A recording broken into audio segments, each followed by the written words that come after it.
I want to start this deep dive with a premise that sounds absolutely insane, but based on the documents you've brought to the table today, it seems to be actually happening right now. What if a country stopped acting like a government and, started acting like a massive private equity firm? That's actually not a hypothetical. That is pretty much the literal operating model of the entity we're going to be talking about today. But see, that's the thing. When I read the name Waikiki in the briefing notes, the data here, I mean, we are looking at a GDP per capita of 187,000 US dollars. It's staggering. That's nearly 3 times the United States. And then there's this, zero national debt, not low debt, zero. Instead, they have state reserves that are over 50% of their entire GDP. This reads less like a nation state and more like the balance sheet of Apple if it also had a standing army. And that's the key distinction right there. Most nations, the US, the UK, France, they're structured to manage citizens and provide services, and they usually fund that by taxing labor and consumption. Waikiki, which was only founded in 1999, was structured from day one as a vehicle for capital accumulation. It is, for all intents and purposes, a corporation that happens to issue passports. We're talking about a geopolitical entity that has physically absorbed Brazil and the entire Amazon region. Absorbed is very polite, a very clinical way to put it. It was a geopolitical acquisition, transaction. So we're talking about the sixth largest population on Earth, 210 million people, living under a system the documents call a democratic dictatorship, where the state owns the companies, prints all the money, and has completely 100% abolished cash. Correct. It's quite possibly the most efficient, the wealthiest, and you could argue the most dystopian economic experiment in human history. And today, we're going to tear it apart to see exactly how it works. Okay, let's do it. I think we have to start with the geography and the history, because you can't really get your head around the money until you understand the map. The documents list 3 distinct provinces: Waikiki, which is the core, Amazonia, and Brazil. So how does a country founded in 1999 end up owning Brazil? You have to look at the timeline. It all goes back to the founder, Cheese Young. But the pivotal moment, the point where this went from being a quirky little experiment to a global superpower, was 2006. Ah, the year of the referendum. I saw that in the notes. Right. Now, in the history books we're used to, countries usually merge through war or maybe a royal marriage centuries ago. But here, it was a pure transaction. You have to remember the context of the global south and these crushing debt cycles. In this timeline, Brazil was just buckling under national debt. Its economy was stalling out. The offer from Waikiki, led by the founder Cheese Young, wasn't a treaty, it was a buyout. A buyout. What do you mean, like when Disney buys Fox? That's the perfect analogy. The proposition put to the Brazilian people was essentially, we will assume every dollar of your national debt, we'll wipe the slate clean, and in exchange, you assume our flag. They traded sovereignty for a clean balance sheet. That is, wow. That's cold. I mean, from a nationalistic standpoint, that's absolutely terrifying. You got 200 million people who are suddenly under new management just because their government couldn't pay its bills. And that brings us right to their political structure. Democratic dictatorship. I feel like the PR department must have worked overtime on that name. It just sounds like a complete oxymoron. It does, but it's strangely accurate to their own internal logic. It's a dictatorship in the sense that executive power is absolute. The country is led by Raimondo Cheese, who's the son of the founder and the king himself, Cheese Young. They hold total veto power. They appoint the central bankers. There are no real checks and balances. Okay, so that's the dictatorship part. Where does the democratic part come in? It claims to be democratic in its distribution of the resources. The goal is maximizing shareholder value. Only the citizens are the shareholders. They call it state monopoly capitalism. Okay, let's unpack that term, state monopoly capitalism. Because, in the U.S. we have capitalism. In China, we see a form of state capitalism. How is the Waikiki model different from those? It's a crucial difference. In the U.S., the government regulates companies and then it taxes them.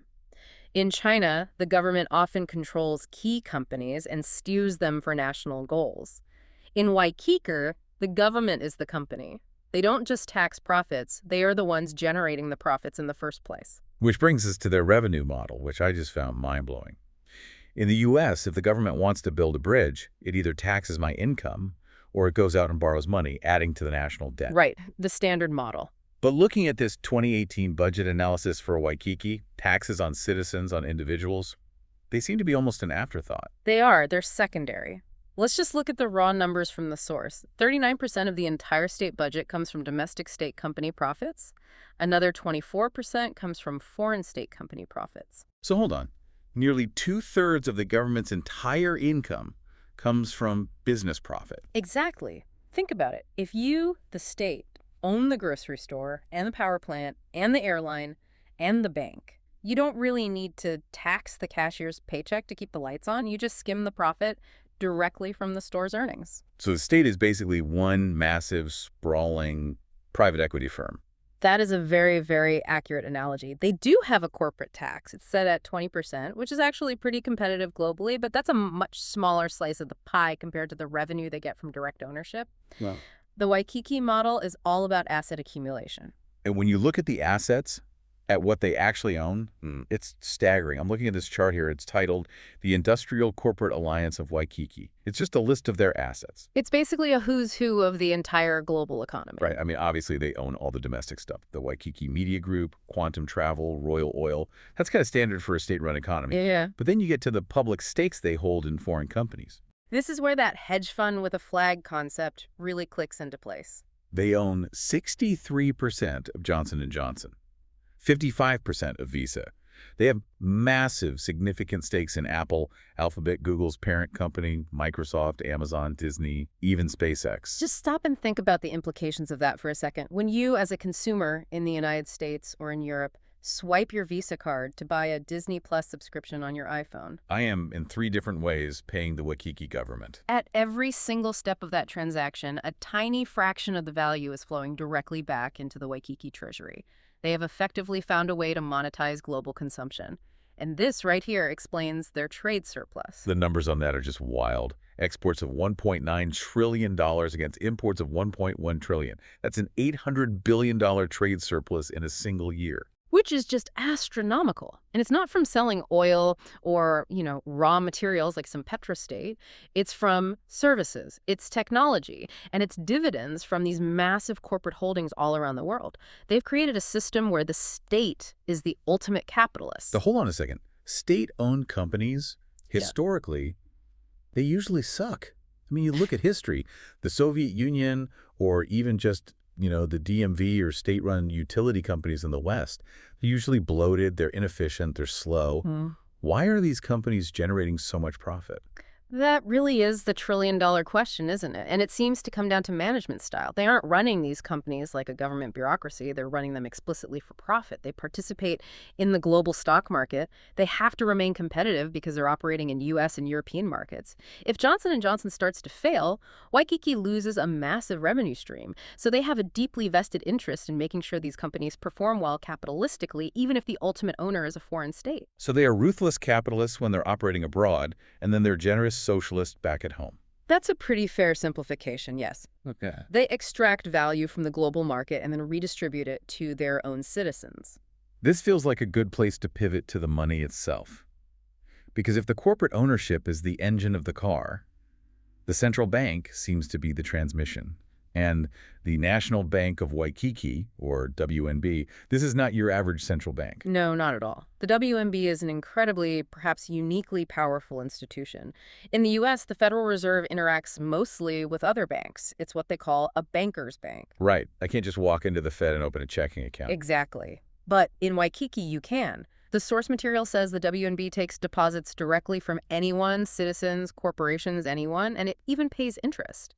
But its real power comes from how it creates money. The document states it very clearly.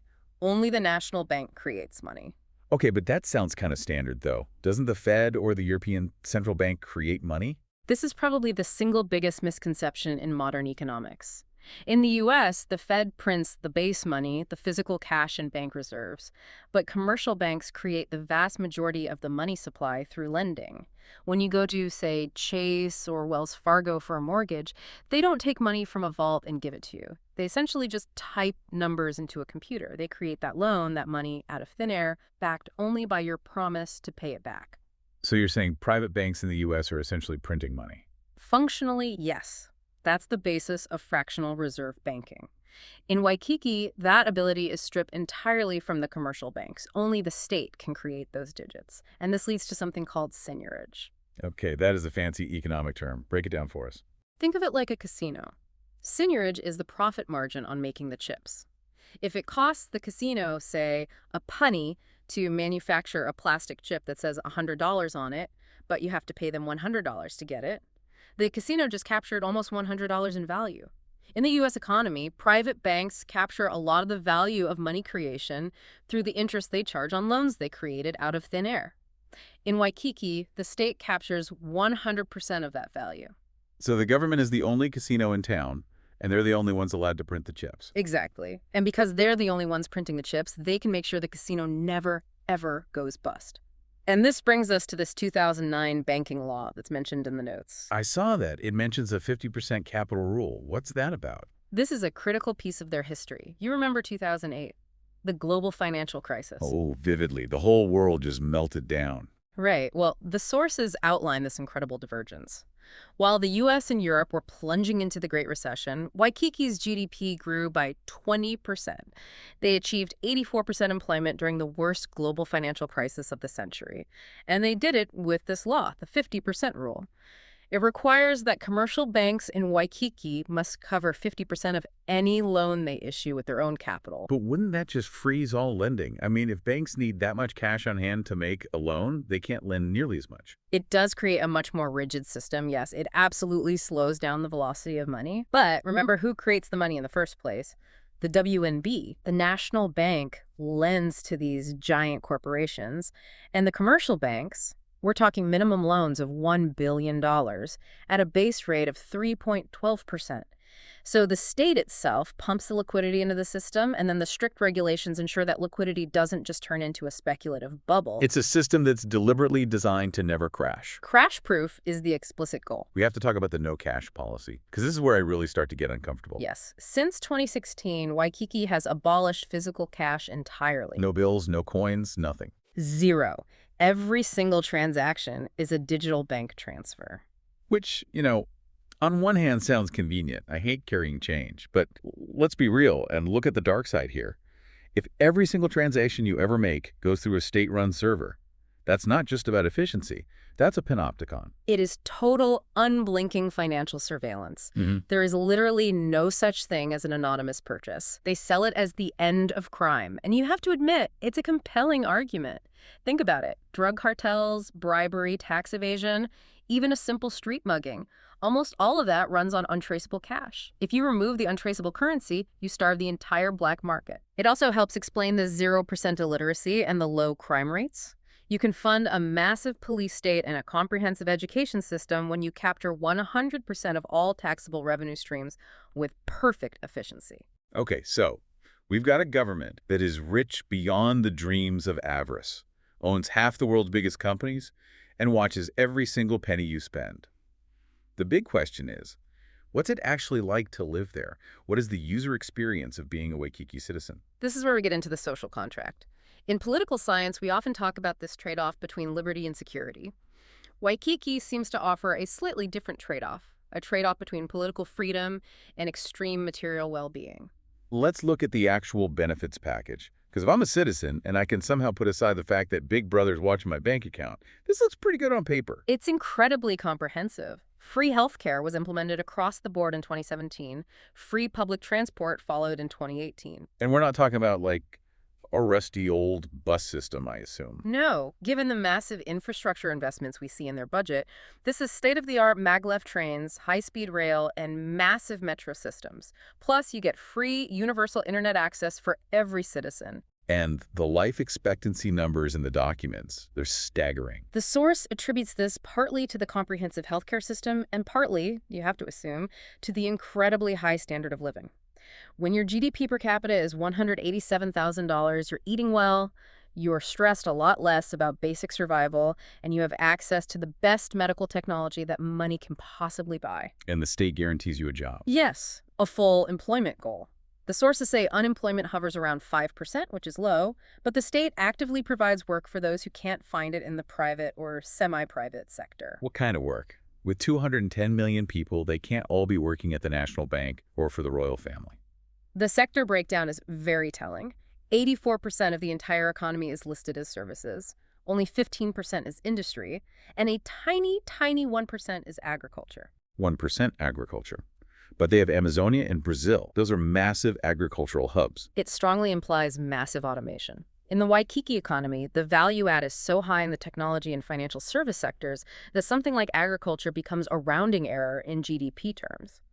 Or it suggests that their agricultural processes have become so automated and industrialized that they require very, very little human labor. That makes a lot of sense. If you're that rich, you don't pick your own fruit. You have robots do it. Exactly. So the average citizen is likely working in a high-tech service job or in education or healthcare or for the massive state bureaucracy that runs all of this. I did notice something in the data about inequality, though. We have these three provinces, Waikiki, Brazil, and Amazonia. Is everybody equally rich? Not exactly, though the floor is very, very high for everyone.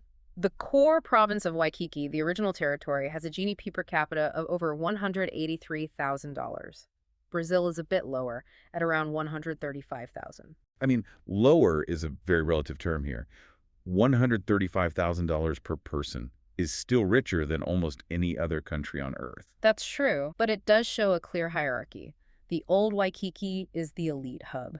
It's where the capital city is. It's likely where all the important decisions are made.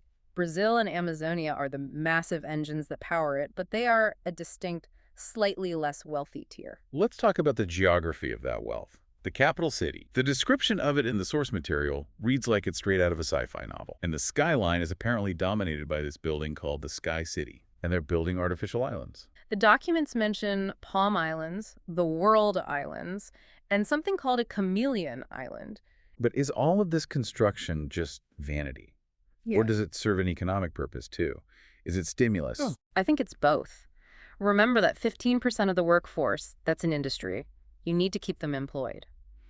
Building the world's tallest tower requires enormous amounts of steel, concrete, engineering, and labor. It's a classic Keynesian stimulus program, but it's funded by corporate profits from Apple and Visa rather than by government debt. It's a way to recycle their massive surplus money back into the local economy. So the money flows from, say, an iPhone user in New York to the Waikiki Treasury, which then pays a construction company, which pays a worker, who then spends that money digitally, which is then tracked and taxed by the state. That is the cycle. It's a completely closed loop that seems to be generating this continuous exponential growth. Let's look at the future then. We have these charts in the documents that project out into the 2030s. And the trend lines, they're aggressive. They show continued, almost vertical growth in both GDP and the state's financial reserves. They're projecting that their reserves will keep growing even as they're spending these massive amounts on welfare and infrastructure. Well, that assumes the global economy keeps growing. We have to remember Waikiki's wealth is fundamentally tied to the rest of the world. If the stock prices of Amazon, Google, and Visa were to crash, Waikiki's reserves would take a massive hit. They are, in a sense, leveraged to the continued success of global capitalism. That does sound like a vulnerable spot, a single point of failure. It is. They have diversified, certainly. They own energy, pharmaceuticals, tech, consumer goods. But a deep global depression would definitely hurt them. Though, as we saw with their response in 2008, they have the cash reserves to just buy the dip. When the rest of the world goes on sale, Waikiki goes shopping. That is a terrifying thought. A global recession for us is just a shopping spree for them. Historically, that is how the extremely wealthy have always consolidated power during a crisis. There's one thing we haven't touched on enough, and that's the dictatorship, part of their democratic dictatorship. The source mentions that Cheese Young, the king, and Raimondo, the leader, hold just immense personal power. The sources are quite explicit about this. The leader appoints the head of the central bank personally. He has absolute veto power over any legislation. This is not a system of checks and balances as we would understand it. So the entire economic stability of this global superpower relies on the political stability and competence of a single family. The source material mentions a Pacific War and their nuclear capability. They didn't just buy their way to power, they have serious military muscle. Yes, that's a crucial detail in the backstory. It says they obtained intercontinental nuclear missiles from the former Soviet Union. That changes everything. It means their sovereignty is guaranteed by force. They aren't just an economic anomaly. They're a full-fledged nuclear power. And that fundamentally changes how the US and Europe have to treat them. You can't just sanction a nuclear superpower that also owns your national debt and your biggest companies. It's the ultimate Too big to fail. It's too big to fail combined with too dangerous to touch. The source also mentions import tariffs. The strategy is very clear. They put tariffs of between 5 and 15% on imported goods, specifically to protect their own domestic industries. But they own the foreign industries, too. That's the paradox. That's the paradox. They own shares in, say, General Motors in the U.S., but they also have their own domestic car manufacturers like Techno Industries and Waikiki Space and Aerodynamics. They want to capture the value at both ends of the transaction. They want the dividends from GM's global sales, but they also want the manufacturing jobs to stay in Waikiki. Talk about having your cake and eating it, too. And owning the bakery.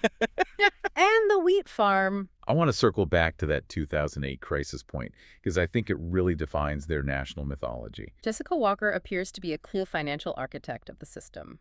The source says she and Chase Young jointly won the Nobel Prize in Economics in 2009 for their management, which is how they legitimize themselves on the world stage. They aren't a pariah state like North Korea. They are deeply integrated into the global institutions. In many ways, they run the institutions. What about the environment? They control Amazonia now? That's the lungs of the world? Are they destroying it? The budget shows a line item for environmental tax revenue. It seems to be a 5 to 25% tax levied on environmentally harmful products. So they tax pollution. Yes. And with an economy that's so heavily focused on services and high tech rather than, say, slash and burn agriculture, they might actually be better custodians of the Amazon than previous administrations were. If you're getting rich from your dividends and Apple stock, you don't really need to burn down the forest to make way for soy farms. So as we wrap up this deep dive into the economy of Waikiki, we're left with this just fascinating and frankly disturbing picture. A picture of a statistical anomaly that really challenges all of our base assumptions about democracy, freedom, and capitalism. We have a nation that absorbed Brazil, got rid of cash, basically bought the S&P 500, and in the process achieved the highest standard of living in human history. By fusing the state and the corporation into a single, unbelievably powerful entity. So I guess here's the question I want to leave you, the listener, with. If you were offered citizenship in Waikiki today, would you take it? That is the ultimate question, isn't it? Think about it. You get a guaranteed job. You're projected to live to be 98. You have free health care, free travel. You live in the most advanced city on earth. But the government knows every single purchase you ever make. You have no real political opposition to vote for. And the state owns everything. Is the ultimate efficiency of the Waikiki economy worth that level of centralization of power? Can you be truly free in a world without cash and without any meaningful political competition? Or is freedom just a nice word we use to comfort ourselves while we struggle with debt and inflation, while the citizens of Waikiki are enjoying the dividends of their democratic dictatorship? It really forces you to look at the fine print of our own economies. What are the trade-offs we're making every day? And what are we really getting in return? A very provocative thought for a very provocative economy. That's it for this deep dive into Waikiki. Thanks for listening.